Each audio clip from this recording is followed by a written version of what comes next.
మూర్ఖులకు ఈ తరం వారికి. మూర్ఖులు ఎవరంటే దేవుడే కానీ మనం ఏదైనా చేయొచ్చు అనేవారే మూర్ఖులు అని నేను అంటాను. అందుకనే మూర్ఖులైన ఈ తరం వారికి మనం ఎట్లా ఉండాలంట? వేరుగా ఉండాలి. ఇప్పుడు ఈ మూర్ఖులు అంటే ఏంటంటే అటు లోకము, ఇటు దేవుడు అనే వాళ్ళే మూర్ఖులు అని నేను అంటాను. అందుకనే ఆ మూర్ఖులైనటువంటి తరం వారికి మనం వేరే ఉండాలని ఆ రక్షణ విషయంలో ఏం చేశాడంట అంటే రక్షణలో హెచ్చరిక ఉంది ఏంటంటే మూర్ఖమైన తరం వారికి వేరుగా ఉండాలి. ఇప్పుడు ఏం కనబడతా ఉంది?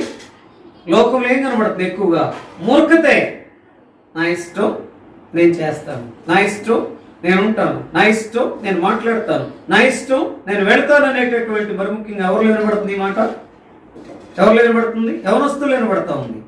దాని తర్వాత ఎవరు అంటే ఒక మాటలో చెప్పాలంటే మరి అనేక మంది దేవుని ఎరిగినప్పటికీ కూడా, దేవునికి సమీపంగా మారినప్పటికీ కూడా, రక్షించబడినప్పటికీ కూడా, దేవుని పరిచయం చేస్తున్నప్పటికీ కూడా నేను నా జీవితంలో కొన్నిసార్లు నిజంగా లోకం ప్రవేశించి ఆ లోకములో ఉండేటటువంటి పరిస్థితులే కనబడతా ఉన్నాయి. నేను నా జీవితంలో ఎన్నో సందర్భాలు ఇవి కనబడుతున్నాయి, ఇవి ఉన్నాయి.